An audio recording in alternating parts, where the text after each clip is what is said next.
রেস্টুরেন্টের মতন chicken fry যেভাবে করবেন, প্রথমে চিকেনটাকে খুব ভালোভাবে ধুয়ে পানি ঝরিয়ে নিতে হবে। তারপরে এভাবে চাকু দিয়ে একটু কেটে নিতে হবে জায়গায় জায়গায়, যাতে মশলাগুলো খুব ভালোভাবে চিকেনের ভেতরে ঢুকে। দিয়ে দিতে হবে টক দই এবং লবণ, খুব ভালোভাবে মাখিয়ে নিয়ে দিয়ে দিতে হবে সয়া সস, গুঁড়ো মরিচের গুঁড়ো, গোলমরিচের গুঁড়ো, আদা রসুন বাটা দিয়ে খুব ভালোভাবে মাখিয়ে নিতে হবে।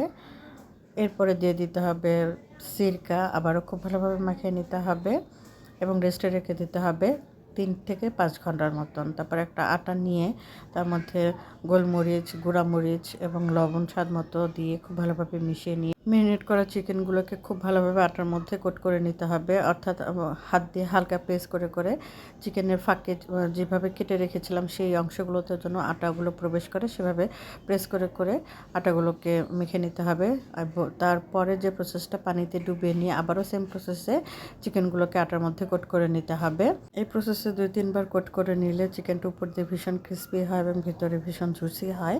এখন তেলটাকে খুব ভালোভাবে গরম করে নিয়ে তারপরে কোট করা চিকেনগুলোকে দিয়ে দিতে হবে। যখন 1 থেকে 1.5 মিনিট পর চিকেনগুলো একটু সাদাতে হয়ে আসবে, সেই পর্যায়ে চুলার আঁচ কমিয়ে দিয়ে উল্টে পাল্টে একটু ব্রাউন কালার করে ভেজে নিতে হবে।